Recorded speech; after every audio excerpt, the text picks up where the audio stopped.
Welcome to our program on Kardec Radio. Hello, friends. Welcome back to Kardec Radio. This is the 6 p.m. Prayer for Peace, Sunday evening, and my name's Teresa Castro. I am the host and so happy to be here once again. It's always a good time to pray. So today, before our prayer, our message comes out of the book, Watch and Pray. And this message is psychographed by the medium Carlos A. Baccelli.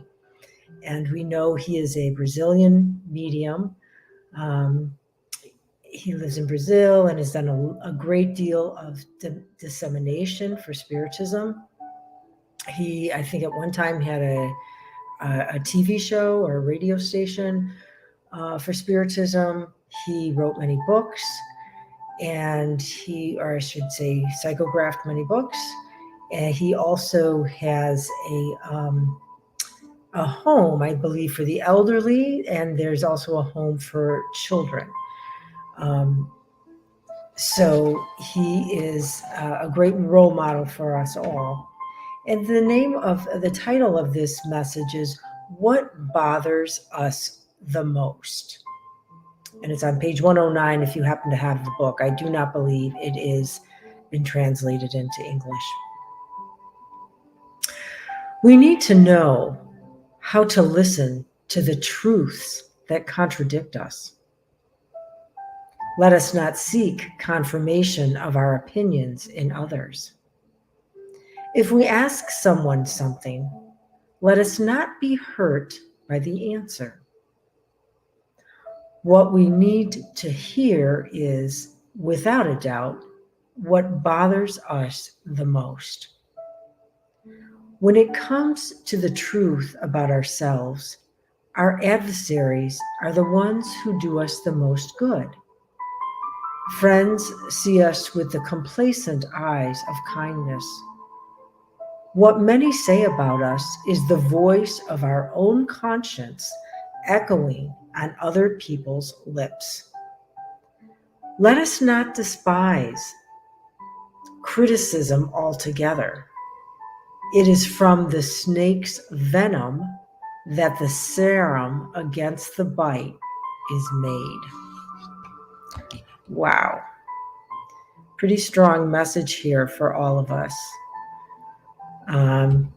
Reminding us that life isn't la la land and everything isn't, especially on earth, a happy day, so to speak. He's very clear that he says, let's not despise criticism altogether. There's some good reason that criticism is allowed.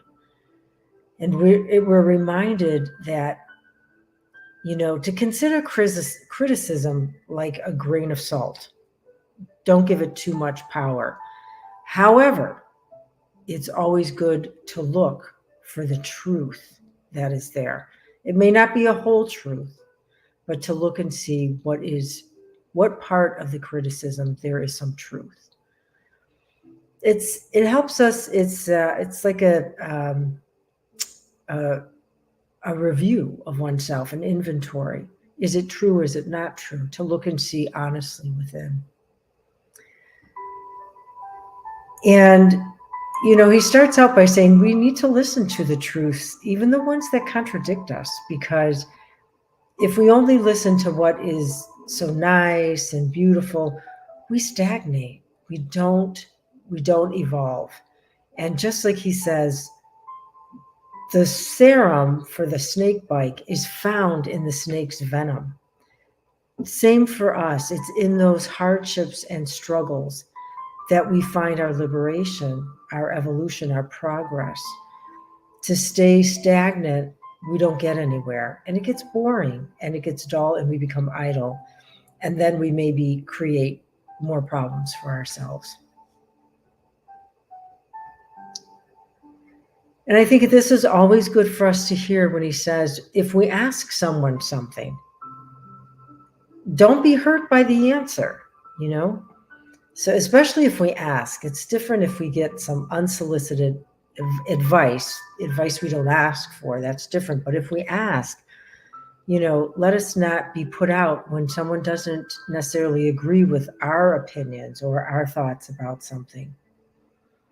Because we are always told in many of the spiritist literatures, about keeping our enemies close, because they're the ones that are going to be honest with us and tell us the truth, right? The people who love us don't want to hurt our feelings, and they love us anyway, and they see mostly the good in us. They don't see the bad parts of us.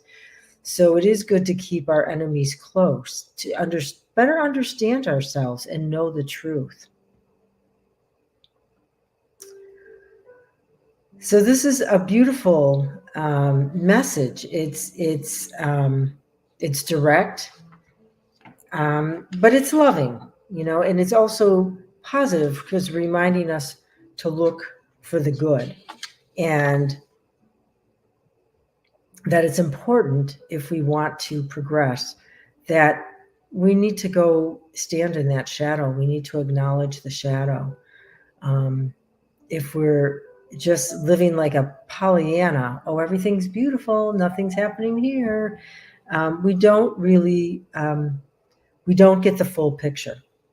We don't get the full growth. We stunt our growth. We hold ourselves back.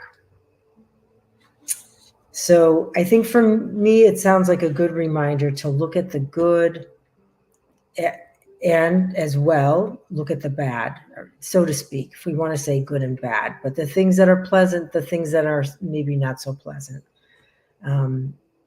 to embrace it in its entirety, not just the parts we like. Okay, so I invite you now to join me in a prayer, and this is a prayer targeted at peace, and it's peace for the earth.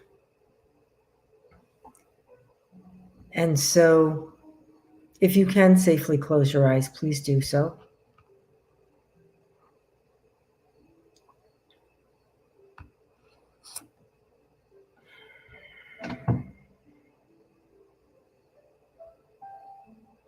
Mother, Father, God, first cause of all things,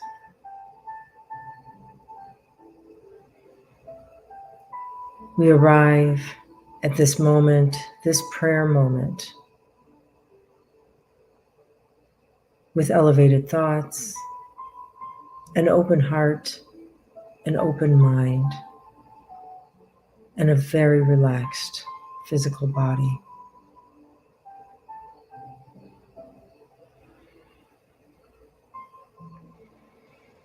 And this prayer for peace, we are seeking for the earth and all its inhabitants, humans, plants, animals, incarnate and discarnate.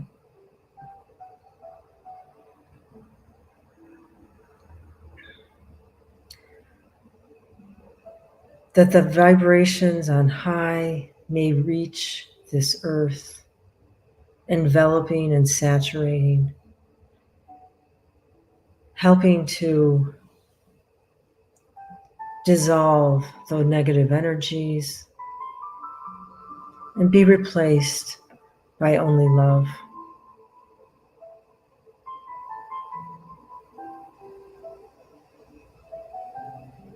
That we come to understand love in its purest form of benevolence, indulgence, and forgiveness toward all indiscriminately.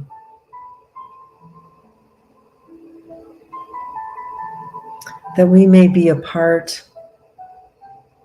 of the change, the transformation of this world, be a contributor toward the good, helping the world to become a planet a regenerated planet,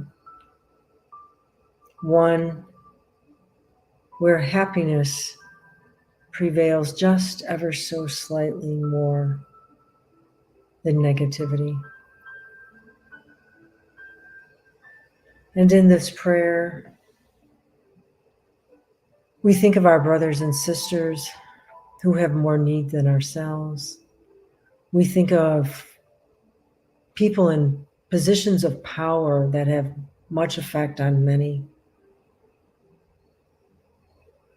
that they may remember that we are all connected, and our number one duty is to each other.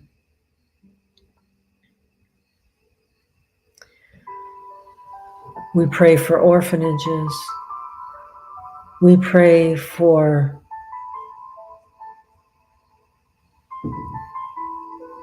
new mothers, maybe frightened, maybe alone, without support.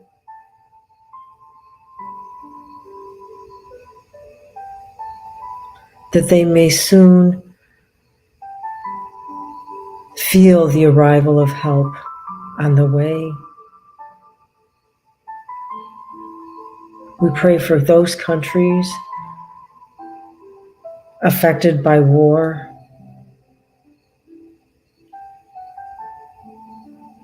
We pray for those who may be homeless, whether by choice. We pray for those with mental illness.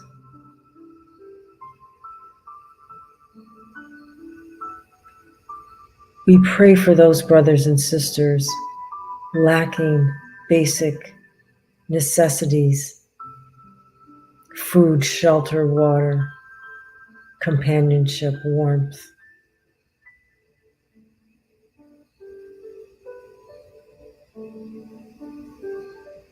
And we pray for those within our own homes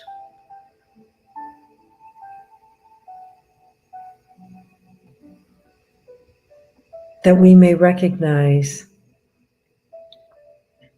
our situation is not by chance, making more effort to understand each other, and thereby being more useful, helpful to one another. We pray for our communities, that we may recognize them as an extension of our own family.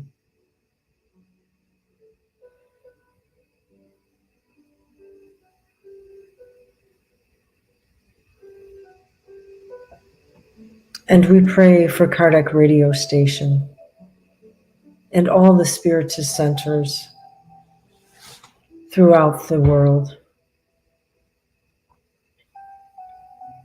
for our ongoing effort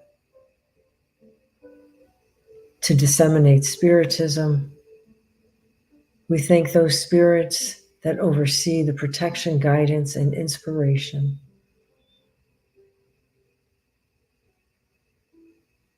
And that we may be strong in our faith and our conviction and continue to march forward.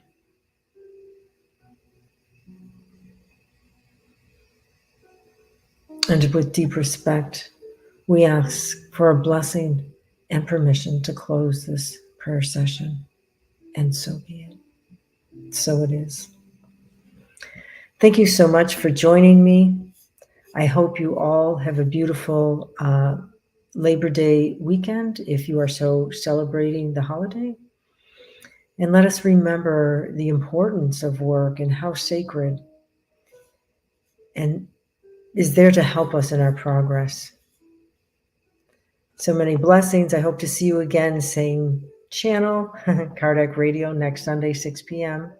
And please check out the many Kardec Radio programs that are available 24/7, where we're always nourishing our souls. And let's remember to do some good for someone else. See you next time.